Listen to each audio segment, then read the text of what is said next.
Kak gua dulu lah, baru kita ngobrol lagi. Oke, balik lagi di Yustitia Bicara. Jangan lupa minum Alkaqua. Ini saya bayar Eva mau lagi. Eva, aku pengen tanya. Ini kan teman-teman MC juga pernah mengalami suka duka. Kita bicara duka ini dulu lah. Menjadi seorang MC kan banyak. Iya. Dunia entertainment banyak godaan nih. Iya. DPA yang tidak pantas atau mungkin diajak yang dalam tanda kutip aneh lah. Pernah nggak sih kamu ngalamin ya itu ada sih, aku pernah mendapat WA kayak gitu. Sebenarnya orangnya suka dengan performa aku gitu kan, pas waktu MC seru, terus bisa akrab sama semua audiens, tapi ternyata dia jadi baper, terus kayak pengen ngajak aku ya kayak gitu. Maksudnya cuman dibilangin aja, maaf nih ya, cuman aku tunggu ya di kamar sekian kayak gitu. Okay. Nah, aku sih ya no, karena kan aku di situ kerja, niatnya kerja ya harus kerja. Ya udah, saya bilang ya mohon maaf Pak, saya harus ada job lain ya, aku alasannya sih gitu. Karena kan kita harus menolak secara halus, karena ya apa kan kita nggak tahu kedepannya ternyata klien ini potensial, bener. Jadi kita harus bisa memposisikan diri kita supaya intinya juga tidak ya harus bisa nggak sakit hati, bener kayak gitu. Aku juga wis lama kan job. Tapi kalau sukanya itu aku di MC jadi banyak temen, karena kan banyak temen banyak rezeki ya. Jadi kenal juga. Iya, jadi bersyukurnya tuh di situ. Karena bagaimanapun juga MC itu juga yang membentuk diri aku akhirnya ternyata Iva ini dikenalnya sebagai apa sih kayak gitu lah. Jadi timbul suatu karakter yang lebih lah ya. Benar, alhamdulillah gitu. Ya banyak bersyukur sih intinya Mas. Aku pun juga di posisi seperti ini juga, aku masih apa sih kayak merasa kayak gitu, karena masih banyak yang lebih daripada aku gitu kan. Jadi aku harus banyak belajar. Iya, jadi aku harus banyak belajar. Intinya banyak belajar aja. Ojo malesin lah. Event yang paling berkesan lah sepanjang perjalanan MC-mu. Event yang paling berkesan itu ya ketika aku keluar kota, kayak Bali, Lombok, terus Banyuwangi, ya kayak gitu sih. Kenapa itu? Karena apa? Itu mimpi aku. Eventnya waktu itu event gathering ya, intinya ya kayak gala dinner gitu, terus sambil ikut tripnya jalan-jalan gitu. Jadi dulu tuh aku pernah punya mimpi, kenapa kok sebenarnya aku kan bisa aja jadi presenter sampai ke TV nasional, tapi kenapa aku lebih memilih di lokal? Karena memang juga aku ingin lebih dekat sama orang tua. Terus di sisi lain juga aku berdoa semoga mungkin ada kesempatan lain, aku nggak ke Jakarta tapi aku bisa dapat kesempatan untuk keliling Indonesia melalui pekerjaan yang lain, dan itu semua terwujud di MC gitu. Jadi aku bersyukur banget, dan menurut aku the best experience-nya MC ya ketika aku bisa MC sampai ke Bali, Lombok, Banyuwangi, dan Bali, Lombok, Banyuwangi, ya wis kayak gitulah intinya. Sebenarnya juga kalau di Malang provinsi juga beberapa kali, cuman yang menurut aku paling berkesan ya di situ, karena bisa sampai ya luar pulau, keren menurut aku. Paling belum kecapean saat ini kamu bicara hal yang belum kesampaian. Hal yang belum kesampaian di karirmu. Di karir itu nikah mau, habis ini mau nikah. Terus sama MC job sudah keliling Alang bahkan luar kota, luar Jawa, apa yang belum misalnya, dan sampai kepingin ngejar lah. Aku pengen bisa sampai luar negeri ya? Iya. MC luar negeri. Iya, makanya aku juga dikit-dikit belajar bahasa Inggris. Karena kan Ya memang sih yang namanya juga mimpi ya gitu. Ya kita nggak tahu nanti kayak gimana ya, kalau misalnya yang penting kita mau usaha gitu. Kayak seru gitu kalau misalkan kita MC terus vibes-nya ketika di luar negeri tuh kayak gimana sih gitu sih. Fan-nya terus audiensnya kayak gitu sih, karena belum pernah sih sampai sekarang aku belum pernah MC sampai, karena ada juga tuh teman-temanku yang MC sampai ke Australia gitu dan sebenarnya mungkin waktu itu ya, waktu tahun 2020 kemarin aku sempet tuh dapet kabar-kabar nih bakal ada agenda, karena kan aku udah ada agenda tuh waktu itu di bulan 2020. Januari berangkat ke Bali, Februari berangkat ke Lombok, terus Maret aku berangkat ke Lombok lagi. Nah April itu aku kan jadwalnya ke Makassar karena gak jadi, dan sebenarnya itu udah ada wacana itu di bulan setelah Agustus 2020 itu mau ke Singapura. Terus punya manajer? Belum. Kenapa mau jadi manajer itu? Pandemi gini masih sepi job. Oke. Iya. Kesimpulan lah dari pembicaraan ini apa? Dari remaja lah. Mungkin lah motivasi atau mungkin buatlah teman-teman yang di luar sana biar lebih spiritnya untuk bekerja.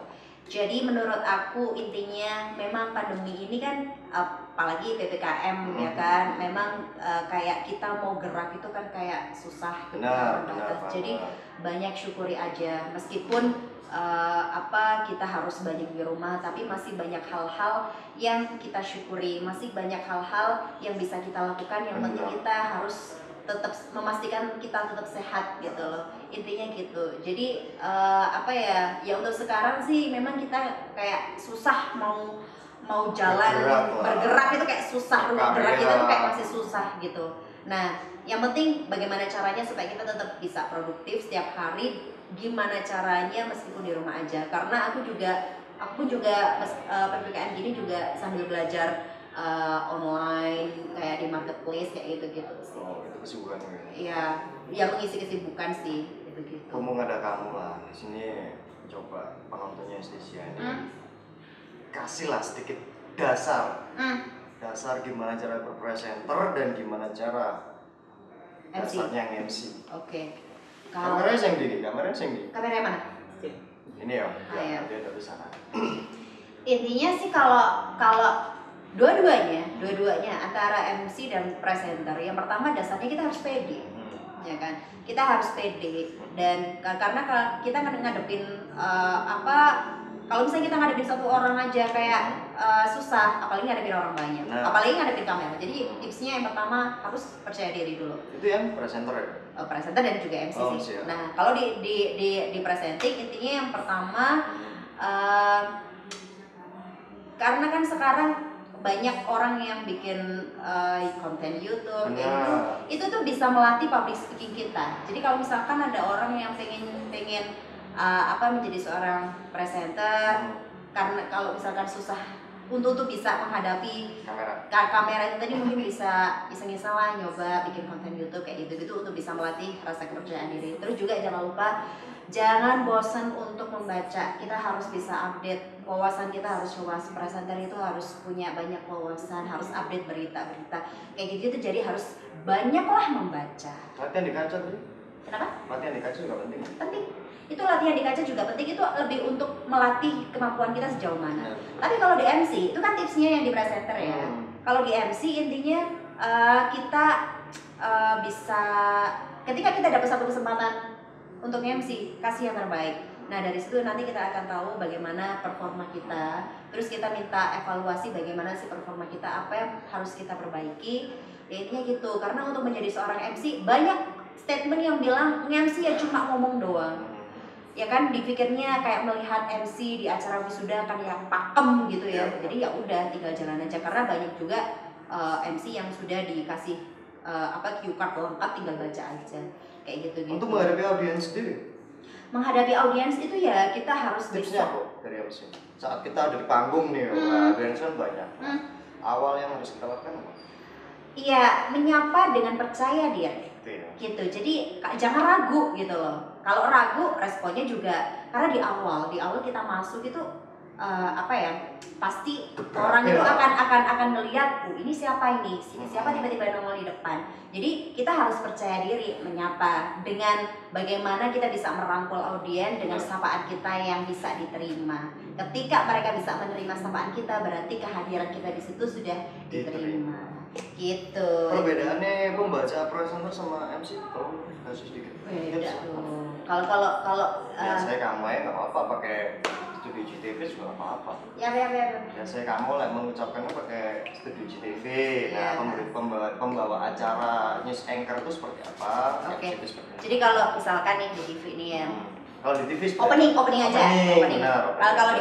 Kalau di presenter mungkin udah pakem ya. Kalau misalnya kita membawakan acara talk show kayak gitu-gitu, mungkin pembawaannya kayak gini.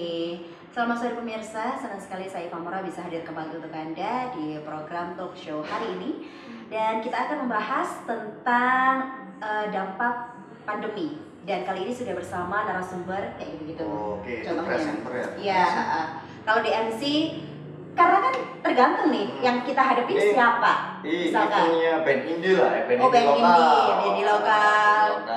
Oke, kayak gitu-gitu. Halo semuanya.